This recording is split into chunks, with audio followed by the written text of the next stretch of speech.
Hello there. This is a funny video, and I I hope it's going to be short.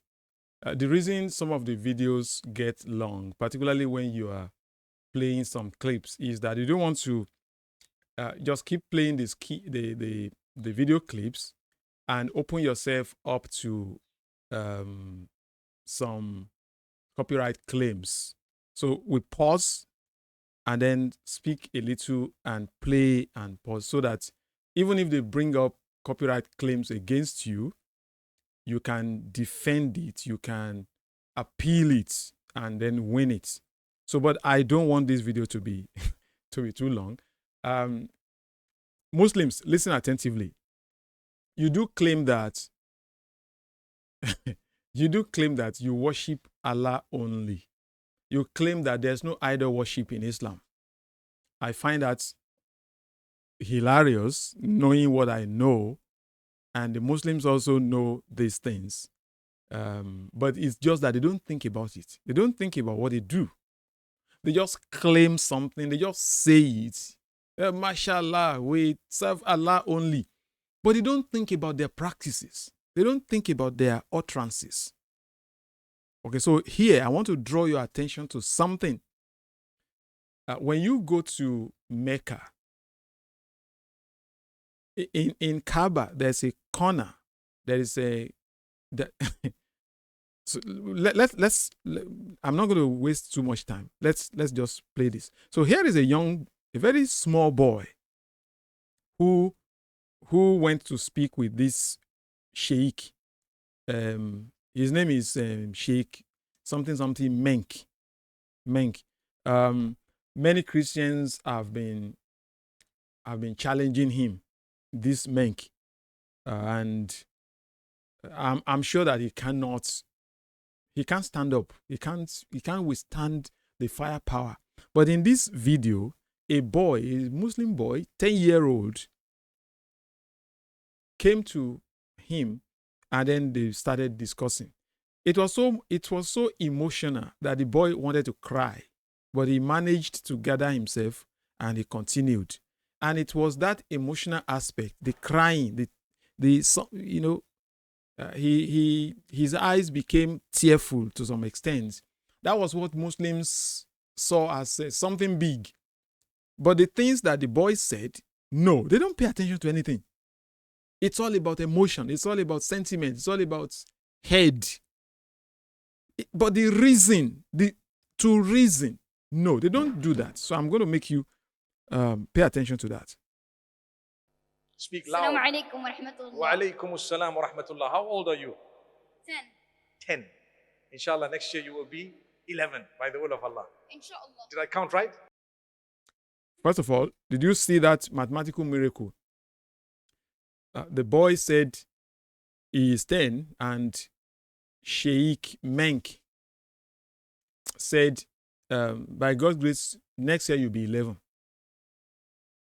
I thought that a kindergarten should know that. But, let's continue. MashaAllah. Okay, let's go. I went to Umrah. MashaAllah. Alhamdulillah. I have a quick question and answer with it. Okay. So you have a question and an answer. Okay, that's good. Just need you to modify it. Yes. Ramadan is a generous month. Yes.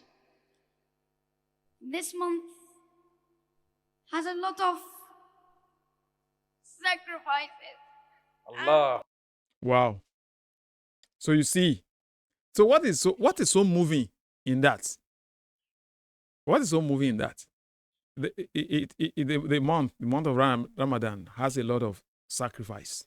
What is so, well, I grant that as a this is a very small kid, 10-year-old. I understand that many things move them. His reasoning ability has not developed. One thing I'm happy about is that he is raised in the West, because as you see him, even his spoken English, you can see that probably he was born in the West and being raised in the West. So he's going to come across a lot of pushbacks. So I'm very happy with that. And by the time he becomes 15, 16, before he gets to 18 years old, he's going to come across a lot of things that will shatter all that he thinks he knows about Islam, all the things that are making his head to swell now. He's going to come across all those things and he will start thinking properly. But as a young boy, as a child, he doesn't have enough reason for now. Let's go. May Allah bless you and strengthen you. Mm-hmm. A lot of people die in this month. A lot of people die in Ramadan. And sometimes you cannot see your other Ramadan. But you shouldn't be scared of that because... Yeah, so a lot of people die in the month of Ramadan. I don't know why. Maybe because they're blowing themselves up. Because every Ramadan, you will have these jihadists that will want to target Christians, target Western interests, and then blow themselves up. The month that is meant to be a month of what do they call it? Rewards and forgiveness of sins and all that. You find out that it is during that month that suicide bombing increases. So I don't know whether that's what the boy is referring to when he said a lot of people die in the month of Ramadan. Yes, a lot of Muslims die because they want to kill other people. A lot of non-Muslims die because the Muslims want to kill them during the month of Ramadan. Nobody explained that to this boy. Or maybe some people die naturally too, but I don't know what he means by a lot of people die in the month of Ramadan. But let him continue. We all know where we're going to go. Inshallah, Jannat al-Firdaus. No, you are wrong, small boy. You are wrong. He said, so when these Muslims die, he said, we all know where we're going to. And then he said, Jannah. No, you don't know. Because Muhammad himself did not know where he was going. That's number one. Number two, he is yet to resurrect. He is there in his tomb in Medina. So how come that this boy, this child is saying, we know where we're going to as Muslims when we die? Show me any passage in your Quran, any passage in the Hadith that says when a Muslim dies, he goes to Jannah. There's none. There's none. If you claim that you go to Jannah after your death, what you are saying is that you are better than Muhammad, because Muhammad didn't go to Jannah after his death. He remains dead now, waiting for the day of resurrection. So somebody should tell this boy, this child, but they won't tell him. It is the Christian belief that when we die, we're going to heaven. That is Christian belief. And maybe he's living in the West. That is filtering to him, maybe from his schoolmates or something like that. In Islam, there is nothing like that. You die and remain dead. You are not going to resurrect. You remain dead there. That is what Islam teaches. So that you die, you go to Jannah. No, that's not true. But let the boy continue. May Allah grant us all to Jannat al-Firdaus. Ameen. And may Allah bring us to all the good deeds we have. Ameen. And I'm wishing to be a scholar like you, inshallah. Inshallah. No. See, young child, Menk cannot stand to talk about Islam. He can do so in the midst of fellow Muslims. But a lot of Christians have been challenging him, have been responding to him. He is a lightweight. So maybe you should look up to some other people to be scholar like them. So, but to say you want to be a scholar like Menk, Menk is not a scholar. He is not. But let the boy continue. Better than me, inshallah. Inshallah, ya Rab.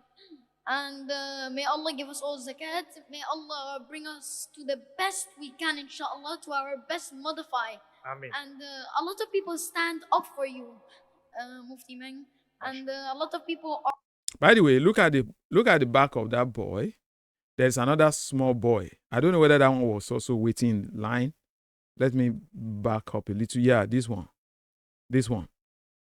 So maybe that one also was waiting in line to ask question from Menk. They are still children. This one that is at the back, is even, I don't know whether he's not up to 5 years old, the way I'm looking at him. So they don't know what they are doing yet. They don't know what they are doing yet. They are not using reasoning. They've been told this and they have believed their parents, which is not bad. Christians also do that, but when you grow up, you should then know what you are doing, know what you believe. Okay, but from there on, he then started praying, may Allah do this, may Allah do that. So that's not where I'm going. So let him continue. I don't want anybody to accuse me of cutting out anything. A lot of people are trying to be willing to stand up for you and trying to be the best as we can. MashaAllah. So may Allah bring us all to the right path, inshallah. Ameen, ameen, ameen. How was your Umrah? How was your Umrah? So here is where I'm going. So Menk, now finally, after all the prayer that the boy said, after all the commendation, he actually commended Menk and said a lot of people are standing up for him, a lot of people are defending him. I don't know what the little boy meant by that. I don't know who is standing up for Menk. But let's give it to the boy. So this boy has been to Umrah, 10-year-old has been to Umrah. And so listen to the response of the boy. So Menk asked, how was your Umrah? Let's listen to that again. I mean, how was your Umrah? How was your Umrah? Alhamdulillah, I kissed the stone. Wow, wow, wow, wow, wow, wow. Wow.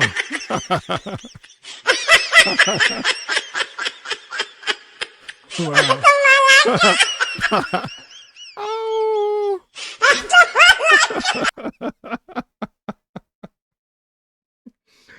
Oh, this is serious. Wow. I want to listen to that again. I want to listen to that again.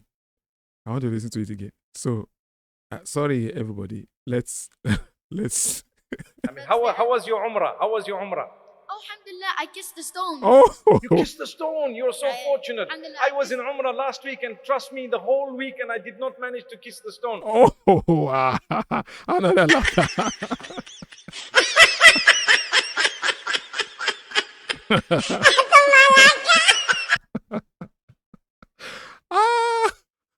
Wow, you kissed the stone. You are so fortunate to kiss the stone. You are so fortunate. You kissed the stone. I was in Umrah last week. Throughout the week, I did not manage to kiss the stone. But this little boy, wow, bless his heart. bless.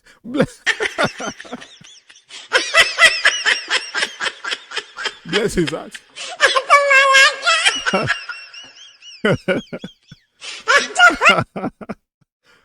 Bless his heart. He managed to kiss the stone. Muslims. This is the issue. This is the issue. I'm not going to read any hadith here. I don't want this video to be too long. But I tell you, I promise you, if anybody challenges me that Muhammad did not do it, or that his Sahaba, his followers, did not kiss the stone, then I'll come back and do a part 2 of this. Okay, so this boy has admitted, and this Menk here, has admitted that it is real. Kissing the stone is real in Islam. It's real. The question is, why?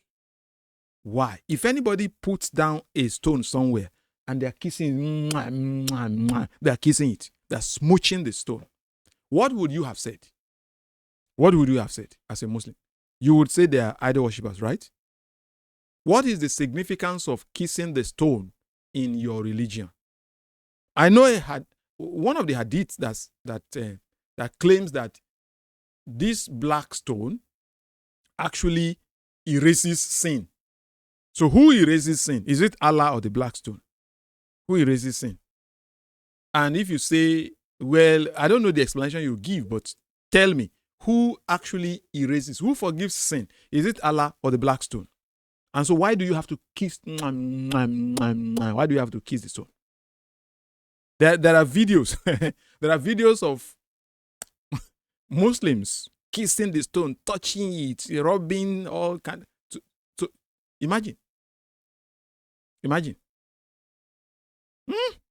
But let's watch to the end. Look at the favor of Allah upon you, mashallah.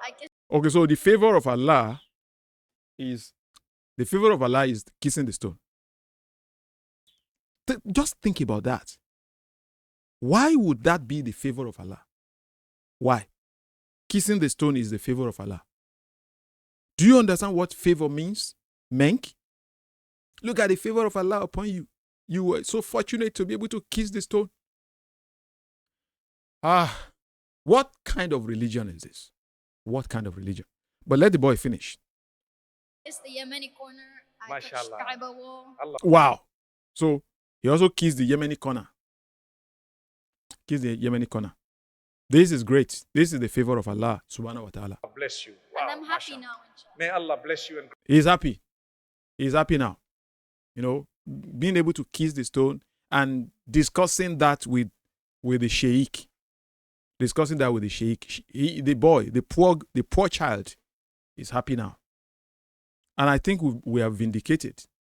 Kissing the stone, the black stone, the Yemeni corner in Kaaba is part of Islam. What is it if it is not idol worship? What is it? Kissing the stone. You heard it. And you heard Menk saying that it was favor of Allah upon the poor child. It was favor of Allah upon him. That's the end of the video anyway. grant you happiness in this world and the next, and give you more than you can imagine and your folks. Ameen. Inshallah. But just pray for my great grandma. That's the end of the video. That's the end of the video. So, for those who want to argue that kissing the stone is not, tell us. Give your comment down below. Thank you, and God bless you.